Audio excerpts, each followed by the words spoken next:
quisiera pedirles de una forma especial que estén en oración, porque en las próximas semanas vamos a estar encontrando entre nosotros potencialmente 2 a 3 nuevos diáconos. Entonces quisiera, por favor, que ustedes tengan a bien el estar orando.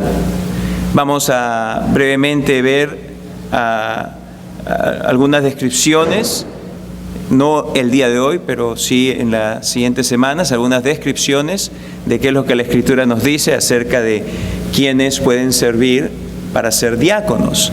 Y quisiera que ustedes estén orando, pidiéndole al Señor que les conceda a ustedes y a toda la congregación el poder pues ver a la luz de las Escrituras, ¿no?, hermanos idóneos para que sirvan en el diaconado.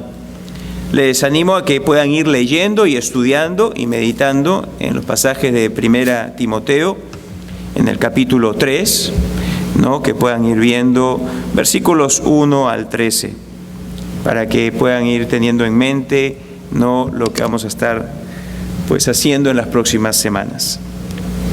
Habiendo dicho esto, les invito ahora sí a que abramos nuestras Biblias en el libro de Lucas y que allí vayamos al capítulo 19. Lucas 19, hemos leído el pasaje, tenemos el día de hoy la cena del Señor, así que no voy a volver a leer el pasaje, pero espero que todos lo tengan claro en sus mentes. No es el pasaje, algunos lo llaman la entrada triunfal del Señor Jesús hacia Jerusalén, ¿no? Algunos lo llaman el Domingo de Ramos, ¿cierto? La entrada triunfal. Vamos a ver pues este pasaje que para algunos de nosotros es familiar, para otros quizás no lo es tanto, pero queremos verlo una vez más a la luz de lo que hemos venido estudiando del libro de Lucas. Y vamos a buscar que darle entonces el contexto en el cual este evento toma lugar. Pero antes volvamos a pedirle al Señor su bendición para que podamos tener una mente clara, una mente que no se distraiga y para que podamos tener entendimiento. ¿Les parece? Y también para que el que está hablando hable con claridad, ¿sí? Así que vamos a orar al Señor. Bendito Dios, damos gracias por este tiempo donde hemos podido cantar de nuestros corazones hacia ti estos cantos alabando quién tú eres. Tú eres el Rey. Tú eres el Rey compasivo y misericordioso, que vino a buscar el bienestar de todos sus siervos. Más aún, no solamente eres el Rey de siervos, sino que estos siervos también somos tus hijos. Y te damos gracias, Padre. Y por eso es que venimos ahora a ti y pedimos una vez más humildemente que nos concedas tener la asistencia, la obra del Espíritu Santo, la obra iluminadora del Espíritu, para que podamos ver con claridad lo que el pasaje que tenemos por delante nos está enseñando. Al poderlo ver y al poderlo comprender, nuestra alma se nutra de él para conocerte más, para conocer más la obra que el Señor Jesús hizo por nosotros, para apreciarla más. Y si quizá el único resultado que sea que nos lleve en un estado de adoración profunda. Aunque hay muchas más enseñanzas que eso, pero si algo, que podamos ser llevados a un estado de adoración profunda de tu ser. ¿Por qué? Porque todos somos adoradores, hay adoradores falsos, pero tú buscas verdaderos adoradores, aquellos que te adoren en espíritu y en verdad. Obra pues en nuestras vidas, tráete gloria en esta mañana, sea el Señor Jesucristo exaltado. Más aún, al ser presentado a Él, te pedimos que traiga hacia sí a aquellos que aún no tienen vida eterna, que en esta mañana sea el día de su salvación. Oramos todas estas cosas y pedimos todos estos favores sabiendo que tú tienes tu oído atento a nuestras súplicas, a nuestras oraciones, y que te complacerás en responderlas. Pues lo hacemos todo esto en el nombre y en acuerdo con la voluntad de tu Hijo Jesús. Amén. Bueno, amados, miren, hemos llegado en realidad, creo, a un punto especial, Venimos estudiando el libro de Lucas por un buen tiempo. Nadie, por favor, me saque la cuenta cuánto tiempo. ¿Ok? Pero venimos estudiando el libro de Lucas por un buen tiempo. Y nos encontramos ahora en aquella sección del libro que narra, aquí es donde empieza la narración de la última semana de vida del Señor Jesús. La última semana de vida. En los primeros 18 y medio capítulos hemos estudiado acerca de su nacimiento, algo con respecto a su niñez y principalmente lo que fue los 3 años de ministerio, 3 años y medio de ministerio del Señor Jesús. 18 y medio capítulos donde vimos todo eso. Y ahora, en lo que resta, en la cuarta parte del libro, en los últimos 5 y medio capítulos, vamos a observar la última semana del Señor Jesús aquí en la tierra antes de su resurrección. Las enseñanzas han sido hasta el momento, yo diría, revolucionarias. Hemos venido experimentando transformación.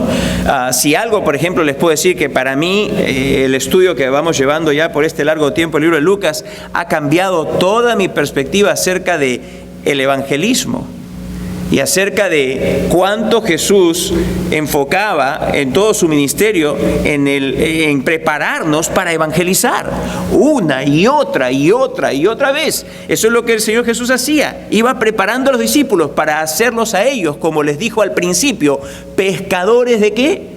De hombres. Él ha venido preparando y preparando y preparando y preparando para enseñarnos mejor cómo evangelizar, cómo pescar hombres. Por si acaso no me refiero aquí a pescar hombres en un sentido romántico, sino que me refiero al sentido bíblico de pescar hombres para el Señor Jesucristo. ¿Ok? Así que han sido revolucionarias, hemos venido experimentando esta transformación y otras más, nos ha ido enseñando muchas otras cosas más. Y en lo que nos resta del libro de Lucas, les puedo anticipar que va a ser más intenso todavía. Hay muchas más enseñanzas que son necesarias para comprender más claramente qué es lo que implica que el Hijo del Hombre vino a buscar y a salvar lo que se había perdido. La última vez nos encontrábamos en Jericó con el Señor Jesús. Allí en Jericó él había tenido pues esta reunión, esta cena con Zaqueo. También dio vista a un par de ciegos. Y les había dicho que Jericó se encontraba aproximadamente a 27 kilómetros de Jerusalén. Acá está Jericó en el lado oriental, si ustedes lo ven así, sería Jericó el lado oriental, el este. Jerusalén se encuentra acá. Y para ir hacia Jerusalén hay que subir, ¿ok? Hay que subir y luego se desciende. Y entonces Lucas nos ubica ahora, camino de Jericó hacia Jerusalén. El Señor va subiendo y dice que llega cerca de Betfagé y de Betfagé y Betania. Y vemos de inmediato que aquí hay un cambio. En la narración que Lucas nos da, vemos que hay un cambio de cómo el Señor se conduce. Hasta ese instante, cuando leemos los evangelios, habíamos visto al Señor que Él había impedido que se precipite el cronograma del plan de Dios. Hubieron intentos por parte de la gente de hacerle rey, como describe Juan, por ejemplo, en el capítulo 6, que dice: entonces Jesús dijo, hacer recostar la gente, y había mucha hierba en aquel lugar, y se recostaron como en número de 5,000 varones. Y tomó Jesús aquellos panes, y habiendo dado gracias, los repartió entre los discípulos, y los discípulos entre los que estaban recostados, asimismo de los peces, cuanto querían. Y cuando se hubieron saciado, dijo a sus discípulos recoger los pedazos que sobraron para que no se pierda nada. Recogieron pues y llenaron, dice, 12 cestas de pedazos que de los 5 panes de cebada sobraron a los que habían comido. Aquellos hombres entonces viendo, dice, la señal, ¿cuál señal? De creación en masa para alimentar miles de personas. Habiendo visto pues esa señal, la que Jesús había hecho, dijeron: este verdaderamente es el profeta que había de venir al mundo. Pero entendiendo Jesús que iban a venir para apoderarse de él y hacerle rey, volvió a retirarse al monte él solo. Esa había sido su política hasta ese instante. Durante estos 3 años de ministerio, en muchas ocasiones buscaron que hacerle rey, por las señales que veían, por el poder manifiesto que él exhibía. Pero el Señor no dejó en ningún momento que se precipitase el plan de Dios, el cronograma que el Padre tenía. Pero ahora el Señor Jesucristo conscientemente precipita las cosas para que se ponga todo en línea con el cronograma del Padre, como indica Hechos 2:22, que dice así: varones israelitas, oíd estas palabras, Jesús Nazareno, varón aprobado por Dios entre vosotros con las maravillas, prodigios y señales que Dios hizo entre vosotros por medio de él, como vosotros mismos sabéis, a este entregado por el determinado consejo y anticipado conocimiento de Dios, prendisteis y matasteis por manos de inicuos, crucificándole. Ahí claramente se nos dice que había un plan. Y ahora el Señor Jesús, sabiendo que su tiempo había llegado, Él lo que hace es que ahora Él precipita, Él toma control del tiempo, Él toma control de la situación, Él toma control de todo y Él precipita. ¿Por qué? Porque tenía que cumplirse el plan y el cronograma divino. Y es que ¿sabe qué? La profecía daba un cronograma que debía de cumplirse a la precisión.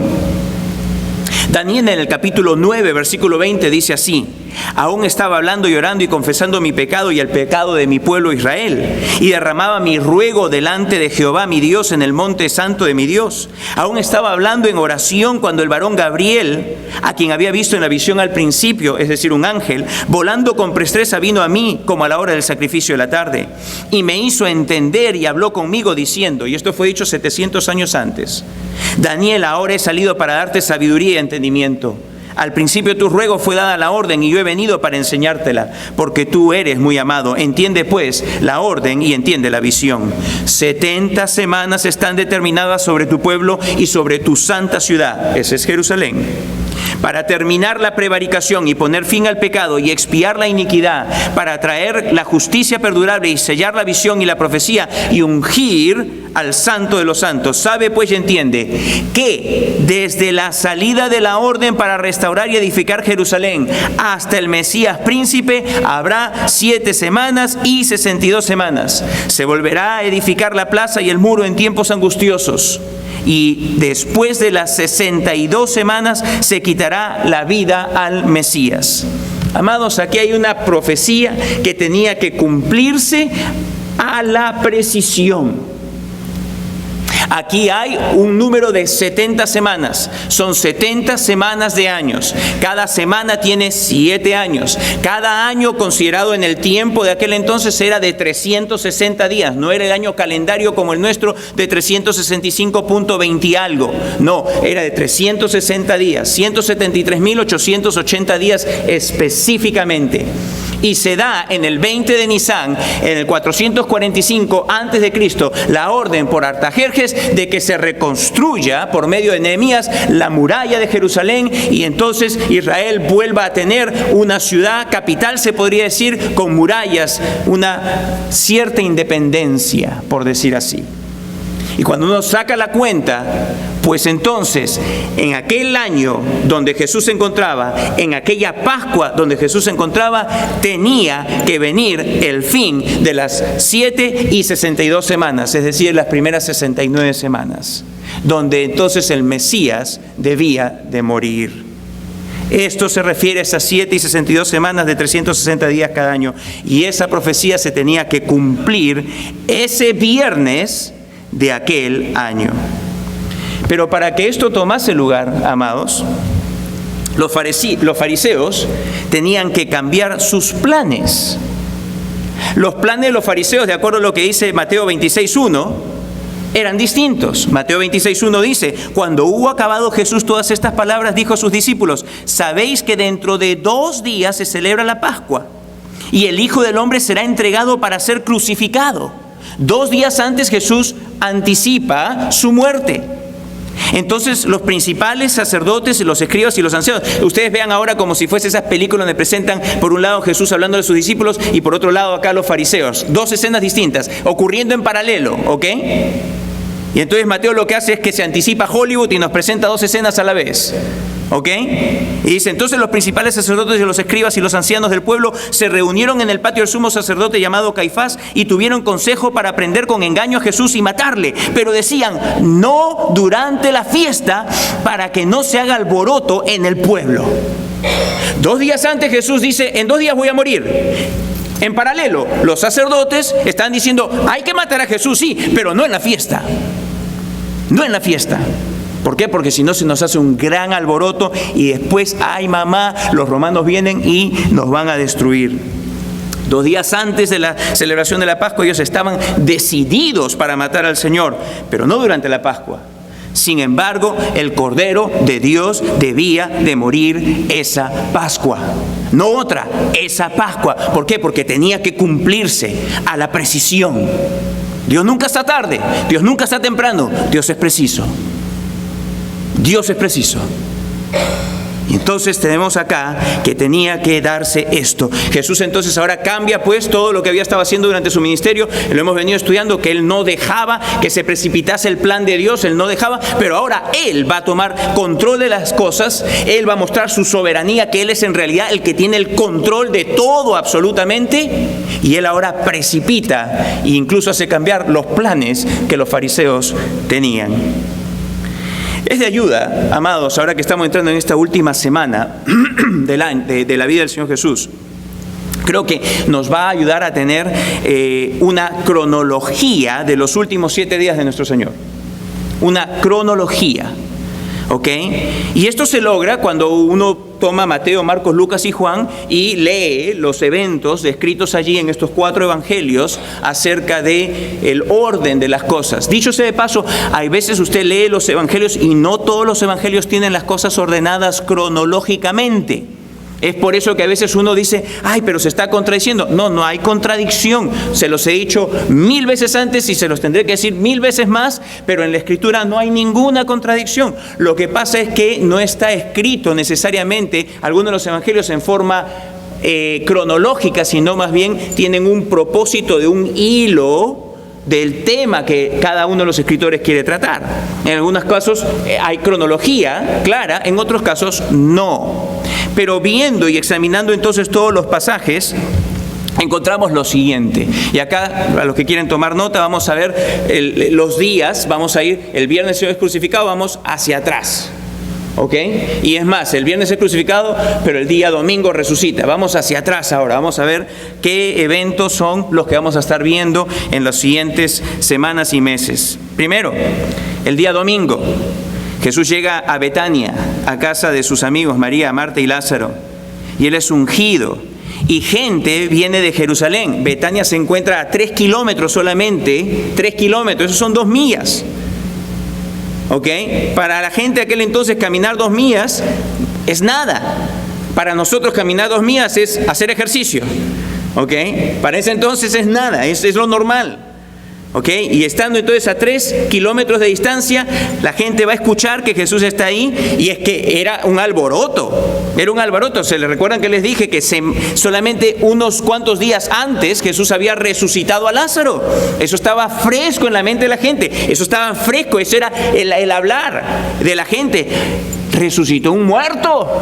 Y está el muerto que estaba ahí. Gente, ¿tú lo viste? Yo lo vi. El hombre estaba muerto y esa piedra estaba ahí 4 días. Yo lo vi. Y entonces la gente hablaba y decía, ¿quién es este Jesús? ¿Quién es este Jesús? Entonces mucha gente viene a verle de Jerusalén. Recuerdan que era la Pascua. Miles, 10,000, cientos de miles. Algunos estudiosos piensan que hasta 2 millones de personas era el número de personas que venía de todo Israel a Jerusalén para celebrar la Pascua.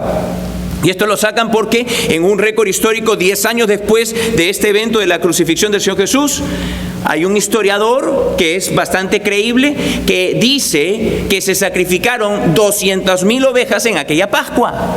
Y entonces, ¿cómo se sale que de 200,000 hay 2 millones? ¿Por qué? Porque los judíos tenían la costumbre de sacrificar una oveja hasta por 10 personas. Y entonces usted hace la multiplicación, 200,000 por 10 sale 2 millones.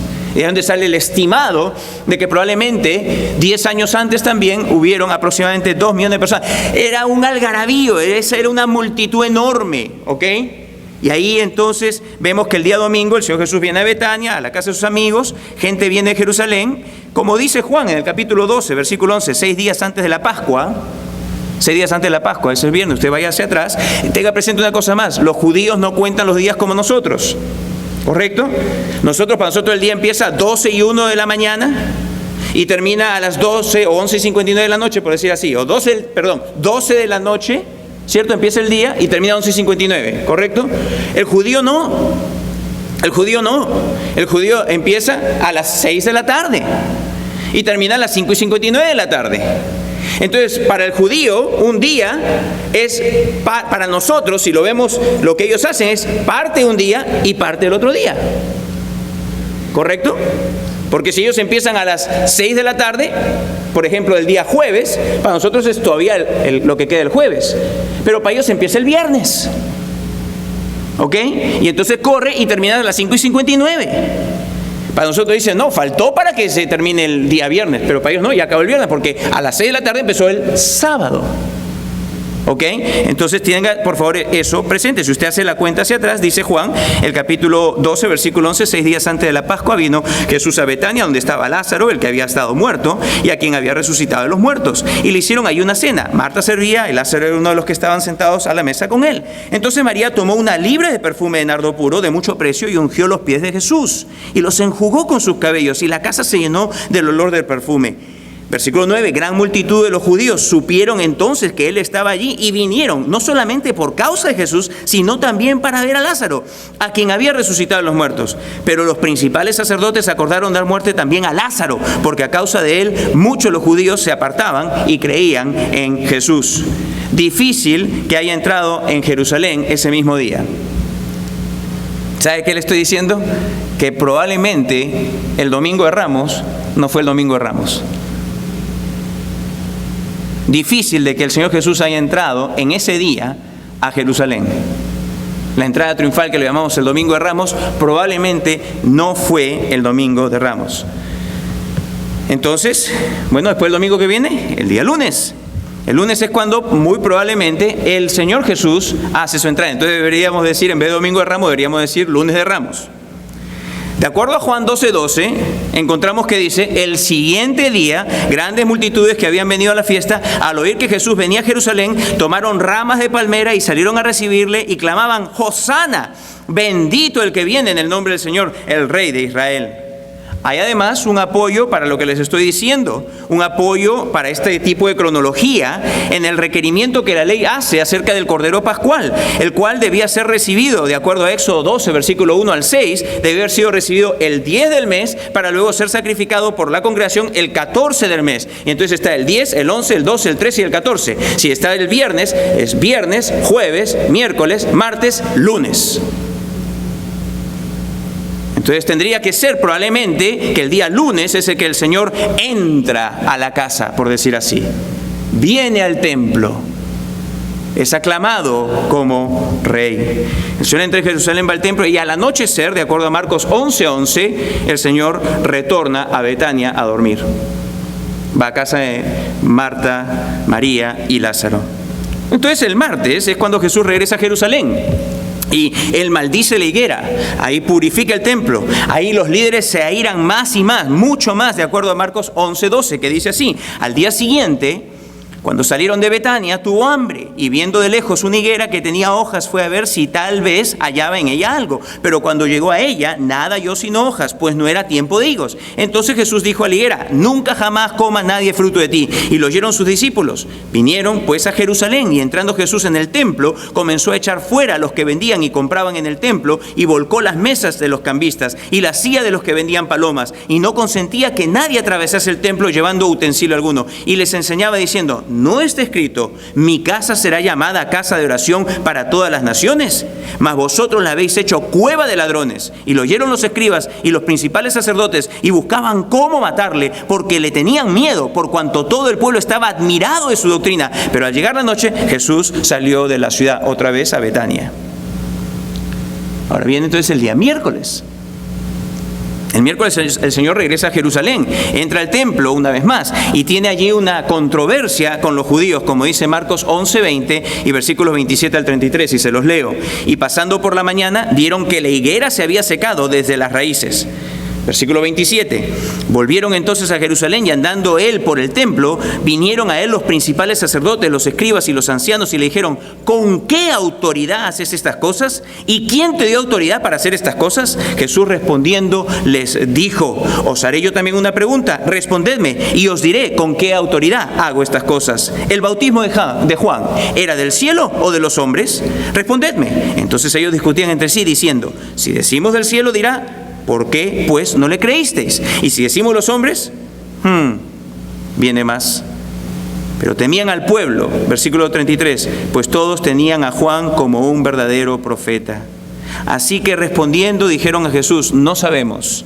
Entonces respondió Jesús, les dijo: tampoco yo os digo con qué autoridad hago estas cosas. Ese mismo día, él tiene también su enseñanza acerca de los eventos antes de su venida, Mateo 24 y 25, y predica también, él predice que en 2 días él moriría justamente en la Pascua, como dice Mateo 26:1. Cuando hubo acabado Jesús todas estas palabras, dijo a sus discípulos: sabéis que dentro de 2 días se celebra la Pascua y el Hijo del Hombre será entregado para ser crucificado. Y ahí acaba el día, pues, miércoles. El día jueves, el Señor se junta con los discípulos, celebra la cena, da el largo discurso grabado en Juan 13 al 16.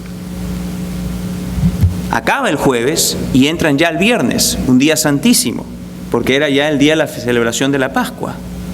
El viernes, la noche del jueves para viernes, ¿se recuerdan lo que les he dicho acerca de los días?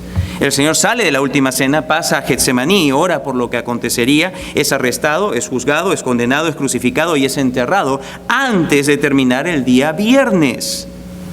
Para los judíos, parte de un día puede ser contado como un día.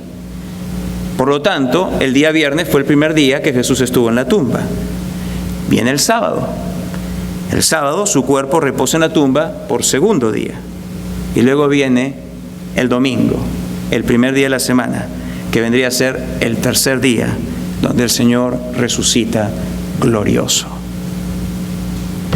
Esa cronología espero que les ayude para poder tener un orden de lo que vamos a estar viendo. Y como han podido ver, vamos a ver bastantes cosas. Es bastante intenso. Es una semana cargadísima para el Señor Jesús. Y es una semana, ténganlo presente por favor, donde en todo tiempo Él sabe que ese viernes Él iba a derramar su sangre por ti y por mí. Él lo sabía, que ese viernes estaba llegando. Ahora, amados, ¿qué está tomando lugar aquí? ¿Qué es lo que está tomando lugar en esta entrada? Hay varias cosas que están tomando lugar. Algunos llaman a esto, como les dije, la entrada triunfal del Señor, la entrada triunfal a Jerusalén.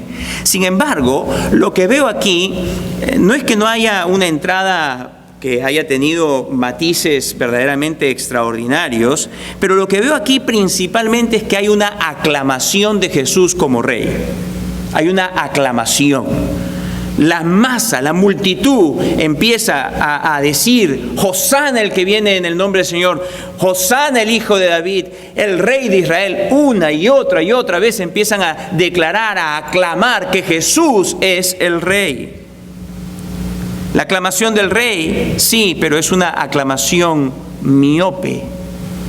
Es una aclamación miope, no porque el Señor no sea el Rey de Israel y el Rey de toda la tierra y el Rey de todo el universo, no por ello, sino porque la mayor parte de los que aclamaban a Jesús como Rey no veían claramente la razón por la cual el Rey había venido en aquella instancia. Y vale la pena mencionar lo siguiente, amados, que esta misma muchedumbre, muchos que estaban allí presentes, son la que toma parte 4 días después para pedir: crucifícale, crucifícale, crucifícale.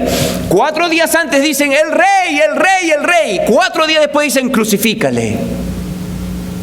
En 4 días, ese cambio de opinión, ¿qué les parece? Si esto no es ser voluble, entonces no sé lo que es ser voluble. Aquí vemos a una mente y un corazón sumamente voluble. Lo aclaman rey el día lunes, el día viernes dicen crucifíquenlo. Pero ¿qué es lo que está tomando lugar, amados, en estos versículos? Versículo 28 en adelante. En primer lugar, déjeme decirle, Lucas no lo menciona, pero sí lo menciona Mateo, lo menciona Marcos y lo menciona Juan. Por eso quiero empezar por acá. Toma lugar el cumplimiento de la promesa hecha 500 años atrás por el profeta Zacarías, quien dijo en Zacarías 9:9, alégrate mucho, hija de Sión, da voces de júbilo, hija de Jerusalén. He aquí, tu rey vendrá a ti, justo y salvador, humilde y cabalgando sobre un asno, sobre un pollino, hijo de asna. Cumplimiento, una vez más, de la profecía que el Señor había dicho 500 años antes. Si usted le pregunta a un político si él tiene un plan, una estrategia para lograr algo, todos los políticos tienen un plan, una estrategia, pero una de las realidades es que ninguno de ellos puede controlar todas las variables para que se cumpla lo que desearían. Sin embargo, el Señor, por decir así, a nuestros ojos se la puso Él mismo bien difícil. ¿Por qué digo eso? Porque Él declaró de antemano, cientos de años antes, miles de años antes, más de 300 declaraciones acerca de la venida del Señor Jesús.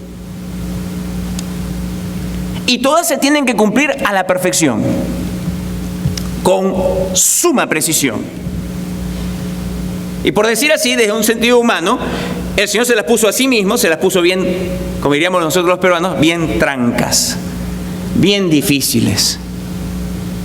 Pero déjeme decirle, cuando se trata de Dios, que es el Rey, es el soberano, es el que controla todo, Él ejercita su poder soberano para hacer que lo que dijo se cumpla y que se cumpla precisamente en el tiempo que Él tiene establecido y exactamente como Él lo ha determinado. Y nadie puede parar su mano. Nadie puede parar su mano.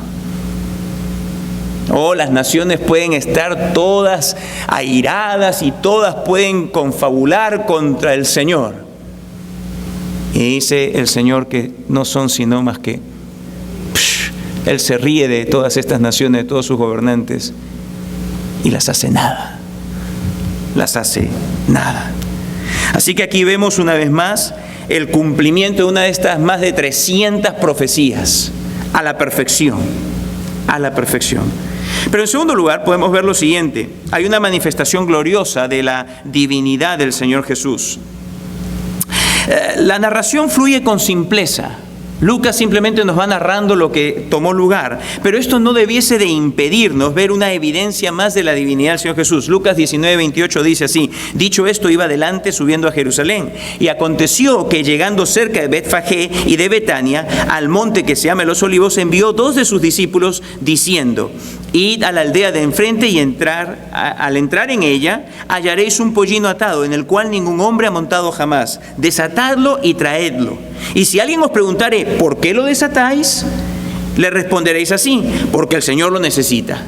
Fueron los que habían sido enviados y hallaron como les dijo. Y cuando desataban el pollino, sus dueños le dijeron: ¿por qué desatáis el pollino?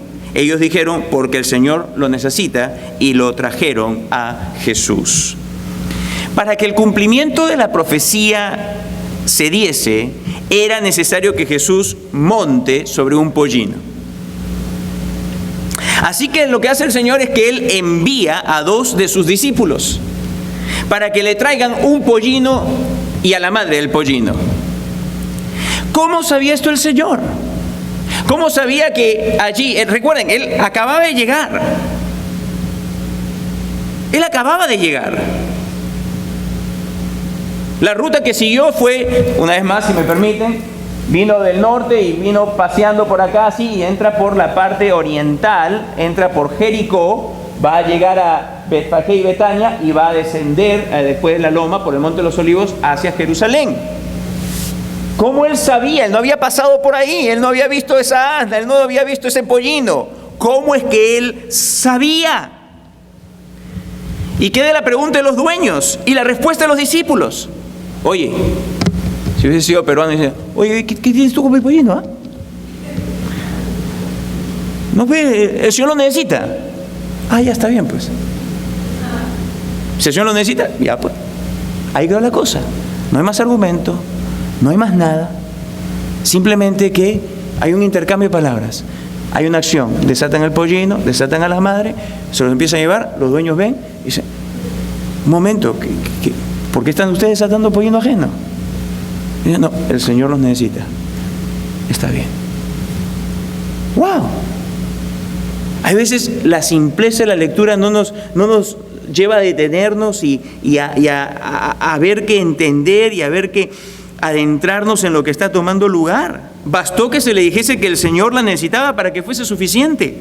Este es otro ejemplo, y ya nos ha dado muchos el Señor, de su omnisciencia y de la soberanía del Señor Jesucristo.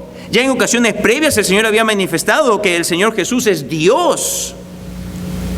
Como leemos, por ejemplo, en Juan 1, el versículo 45, cuando dice así, Felipe halló a Natanael y le dijo, hemos hallado a aquel de quien escribió Moisés en la ley, así como los profetas, a Jesús, el hijo de José de Nazaret. Natanael le dijo, de Nazaret puede salir algo de bueno. Le dijo Felipe, ven y ve. Cuando Jesús vio a Natanael que se le acercaba, dijo de él, he aquí un verdadero israelita en quien no hay engaño. Le dijo Natanael, ¿de dónde me conoces? Respondió Jesús y le dijo, antes que Felipe te llamara, cuando estabas debajo de la higuera, te vi. Respondió Natanael y le dijo, Rabí, tú eres el Hijo de Dios, tú eres el Rey de Israel, tú eres. Es una evidencia de tu deidad, tu omnisciencia y tu soberanía. Así que vemos allí que en este evento simple de mandar traer un pollino, una asna a su madre, vemos allí de que hay una evidencia sublime de la deidad del Señor Jesús, de su omnisciencia y de su soberanía. Pero también vemos lo siguiente, vemos a la multitud, a esta multitud que explota en algarabía exuberante. Explota, amados. Las palabras que utiliza Lucas habla de que eso era, pero una exuberancia de alabanza, de ¡wow! Y eso, Dios mediante, lo veremos el próximo domingo, porque el tiempo se nos acabó. Continuaremos viendo allí la aclamación del Rey. Oremos, por favor. Padre bendito, damos gracias por tu palabra. Una vez más, nuestros corazones quedan impactados, Señor, por ella. Las enseñanzas que vamos aprendiendo mediante su exposición. Enseñanzas que alimentan nuestra alma, que nos fortalecen nuestra confianza en ti, que nos ayudan a poner nuestra confianza cada vez más en ti y a conocer cuán poderoso eres, cuán soberano eres, oh Señor. Y cómo esto nos debe de alimentar en el día a día cuando enfrentamos las dificultades, los retos, las vicisitudes de la vida que nos vienen, Señor, no invitándolas, nos vienen. Son sinvergüenzas, Padre. Pero qué bueno es saber que en el trono estás tú y que tú eres Señor y que tú controlas todo. Esto aquieta nuestras almas, esto en medio de la vicisitud nos trae paz al alma. Gracias, Señor. Qué bueno es saber que nuestro Dios es el Dios vivo y es el Dios que tiene el mundo y su historia en sus manos. Y que nada se va a precipitar sin tu aprobación y nada va a suceder sin tu conocimiento. Y Padre, que hay un plan, hay un cronograma que a la precisión va a tomar lugar. Y el siguiente gran evento, el rapto de los tuyos. Bendito Dios, esperamos aquel día para que en un abrir y cerrar de ojos nos veamos cogidos en las nubes, yéndonos. Y luego la venida, ahí sí, la venida triunfal del Señor Jesucristo. Oh bendito Dios, hay muchas cosas que tenemos por delante aún. Pedimos tu asistencia Padre, por medio de tu Espíritu para comprender todas ellas. Y en especial queremos pedirte, conforme tú nos hablas en tu palabra y nos explicas quién tu Hijo Jesús verdaderamente es, te pido por aquellos que están aquí presentes, que han tenido hasta este instante, quizá en su estimación, una perspectiva elevada de Jesús, pero no le veían como Dios, como Señor, y las implicaciones que esto trae. Padre, que vean en Jesús quien Él es, el Cordero de Dios que quita el pecado del mundo, el Rey soberano que tiene toda autoridad sobre la vida de cada individuo y al cual se le debe dar y rendir absolutamente todo el ser.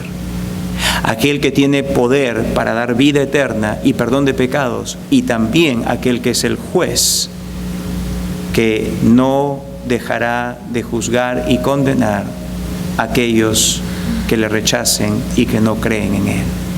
Oh Señor, que tú obres en la mente y el corazón de aquellos que están aquí presentes que aún no tienen esta salvación, y que tú los traigas por tu Espíritu para que sean salvos, creyendo en el Señor Jesús y arrepintiéndose de sus pecados. Y ahora, bendito Dios, vamos a celebrar la cena. Qué tiempo tan especial para nosotros que somos tuyos, de considerar que el Rey soberano humildemente entró a Jerusalén para que unos días después, en una cruz, recibiese el castigo que merecíamos nosotros, y así hacer una propiciación por el pecado, hacer redención, así pagar por todos nuestros pecados.